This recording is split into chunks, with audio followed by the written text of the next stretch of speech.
Olá!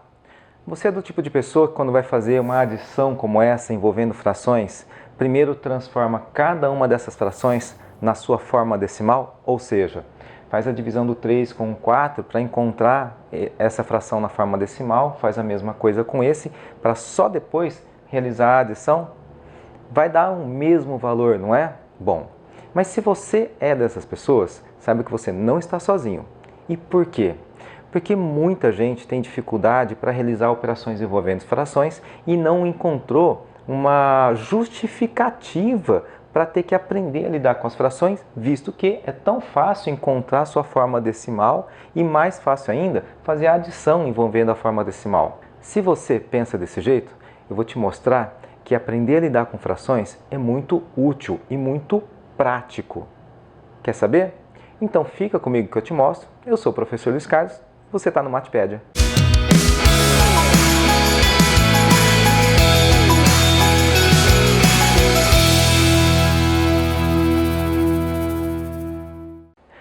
Se você tivesse que fazer um dos dois cálculos, qual você escolheria? Bom, muito provavelmente você escolheria o de baixo. Por quê? Porque o de cima envolve frações e a maioria das pessoas não gosta de fração. Mas por que não gosta de fração? Porque em geral a maioria das pessoas tem dificuldade para fazer cálculos envolvendo frações. Então, entre os dois, a maioria escolheria o de baixo. Só que no fundo é o mesmo cálculo, porque olha só, essa aqui é a forma decimal deste número. E esse aqui é a forma decimal deste número. Então, na verdade, essa soma é a mesma que essa, só que aqui está na forma fracionária e aqui os números estão na forma decimal.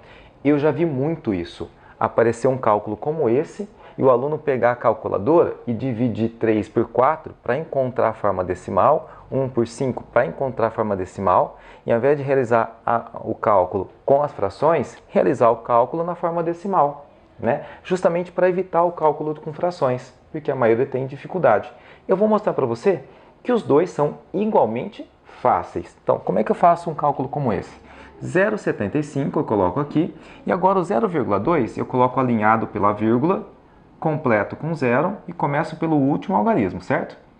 5, 9, 0. Então aqui deu 0,95. E aqui com as frações é muito fácil também, né? Aqui embaixo vai dar 20, depois aqui vai dar 15, mais aqui vai dar 4 e aqui então vai dar 19 vinteavos, ok? Bom, essa resposta e essa são a mesma resposta, só que aqui está na forma de fração e aqui está na forma decimal. Então, tanto faz. E você percebeu que os dois, pelo menos para mim, foram igualmente fáceis, mas a maioria evita isso porque se complica. Eu não vou aqui nesse vídeo ensinar a fazer as operações matemáticas envolvendo frações. Eu vou fazer isso em outro vídeo, tá? O que eu queria mostrar para você é que os dois, na verdade, são igualmente fáceis. O que eu quero mostrar para você agora é que usar frações tem suas vantagens. Olha só, primeiro, imagina que você está vendo uma receita de bolo e lá está falando assim, olha, tome 0,75 de uma xícara. 0,75 de uma xícara? Você inconscientemente vai tentar transformar isso em fração. 0,75 é 3 quartos. Ah, 3 quartos da xícara. Pô, por que você não escreveu 3 quartos da xícara? A gente consegue até visualizar. Imagina, você tem a xícara, está aqui, certo? Você consegue visualizar, mesmo que não tenha uma marcação, você no olhômetro assim já percebe, opa, 3 quartos, então divido em 4 partes, pego 3, é essa quantidade.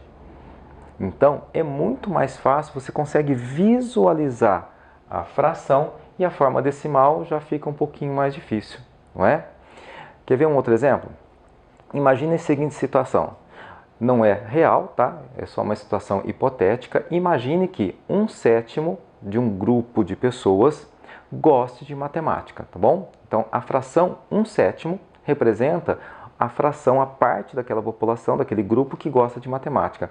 Você sabe que, por exemplo, se aqui for esse grupo, se você dividir em grupos de 7 pessoas, então a cada grupo de 7 pessoas, um gosta de matemática. Você consegue visualizar, você dá um sentido para a fração. Olha só que interessante. A fração 1/7 se você olhar a parte decimal, desculpa, a forma decimal da fração sétimo, é isso aqui, tá? Essa é a forma decimal da fração 1/7. Agora imagina se você tivesse que somar esse com esse número. Olha só, para somar esses dois, está alinhado pela vírgula. Você você começa com o último algarismo, não é? Esses 3 pontinhos significa que essa fração na forma decimal é uma dízima periódica. Inclusive, olha o período aqui, ó, 1, 4, 2, 8, 5, 7. Não, 1, 4, 2, 8, 5, 7. Então, aqui é um número que a gente chama de dízima periódica, tem infinitos algarismos. Aqui é a mesma coisa, tem infinitos algarismos. Se tem infinitos, eu vou começar com o último. Como é que eu faço essa adição? Percebeu? Então, olha só. Para fazer a soma desses dois, a forma de fração, esse cara é a fração 4/7. Não é muito mais fácil somar as frações? A soma dessas duas frações dá 5/7. Então, não só é muito mais fácil, como agora você concorda que tem muito mais significado?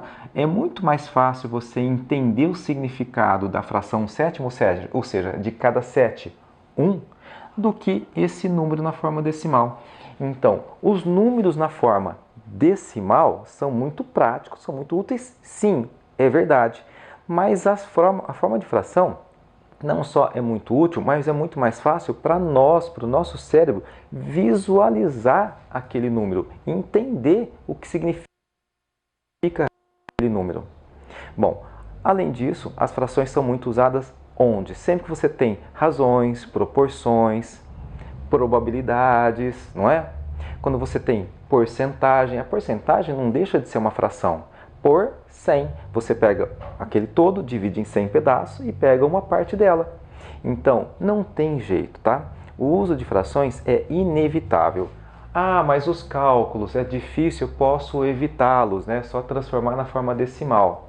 Bom, você já percebeu que na forma decimal às vezes não é tão fácil. Agora eu vou te colocar uma situação um pouquinho pior, tá? Imagina que você tem que realizar o cálculo envolvendo frações. Por exemplo, eu quero fazer esse aqui. Não adianta você querer tentar transformar isso na forma decimal. Então, aprender a lidar com as frações é necessário. Voltando agora aqui, ó, nesse exemplo da soma dessas duas frações. Se alguém quiser, no lugar da soma das frações, né, ao invés de usar isso, usar a forma decimal, só que não quer usar tudo isso, o cara pode falar assim, olha, eu não posso usar 0,14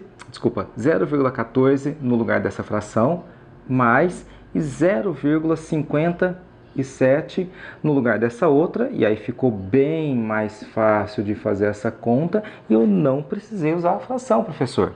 Bom, tem duas observações aqui, ó. A primeira, que 0,14 não é o valor da fração 1/7. O valor exato da fração 1/7 está aqui. Isso aqui é um valor aproximado. Então, o que você calculou não foi o valor exato dessa soma. Isso aqui é um valor aproximado. Eu coloco esse símbolo para indicar que é uma aproximação. Tudo bem? Aqui eu não vou falar sobre arredondamentos e aproximações e seus problemas e consequências. Dá um vídeo inteiro sobre isso, tá? Mas aqui cabe a seguinte observação. Aproximar essa fração para 0,14, será que é um bom arredondamento, uma boa aproximação, ou será que esse erro é muito grande? Olha só, quando eu falo erro é porque esse aqui não é o valor exato, é um valor aproximado. Se não é o valor exato é esse, existe uma diferença entre o valor aproximado que você encontrou e o valor exato. Essa diferença chama-se erro. Será que esse erro é pequeno ou é grande? Bom, aqui não dá para saber, porque cada caso é um caso, tá joia? Isso eu vou falar num outro vídeo específico sobre arredondamentos e erros de arredondamento. O erro pode ser pequeno numa situação e grande numa outra situação, tudo bem? Bom, segunda observação é o seguinte. Bom, mesmo que você tenha feito esse cálculo aqui, tá joia? Se esse resultado vai ser usado em novos cálculos, já que existe um erro, uma diferença entre o valor exato e o valor arredondado, aproximado que você encontrou, esse erro, quando você usa esse valor em novos cálculos, a tendência é que esse erro aumente a depender dos cálculos que você vai fazer. Eu não sei Só Deus sabe como vai ficar lá no final. E é muito comum você ter alguns cálculos onde a resposta é uma, né? Mesmo aproximada, é uma, e o aluno chega com uma outra resposta bem diferente. Você vai olhar, ele até a princípio fez todos os cálculos corretos, mas ele fez muitos arredondamentos intermediários. E esses arredondamentos intermediários é que lá no final a gente não sabe exatamente o que vai acontecer. Agora, e aí vem a boa prática. Se você faz os cálculos e sempre usa a fração, ou seja, sempre o valor exato, e arredonda apenas a resposta final, aí sim você vai encontrar um melhor resultado com a melhor aproximação possível, tá bom? Vai minimizar os erros de arredondamento, tá? Então vamos aqui, nesse caso, supondo que o resultado final seja esse, aí sim você pode chegar aqui e dizer que a resposta é aproximadamente 0,71 e aí a resposta é a mesma. Mas de novo, se esse não é a resposta final e você tem novos cálculos para fazer, eu recomendo que você não faça essas aproximações aqui no meio, tá? Que você use o valor exato e use este nos próximos cálculos para minimizar os erros de arredondamento, tá joia? Então não é muito boa prática fazer esses arredondamentos no meio do caminho, tá bom? Então, para terminar de te convencer, as frações elas estão presentes no nosso dia a dia, seja numa receita, seja por exemplo, as medidas dos canos que tem na sua casa, elas são dadas como frações de polegadas, né? Algumas ferramentas também são dadas como frações de polegadas. Na música ela aparece também. Como eu já falei, as porcentagens elas estão presentes no noticiário todos os dias. Então, as frações elas estão presentes no nosso dia a dia. Então, não só nós precisamos entender as frações, mas principalmente saber lidar com elas. E eu sei que a principal dificuldade que os alunos têm está na realização das operações matemáticas. Bom, eu vou te ensinar a fazer isso brevemente, ok? E aí, gostou? Então curte aí, se inscreve no canal se não for inscrito ainda, ative o sininho, comente e vejo você no próximo vídeo. Grande abraço!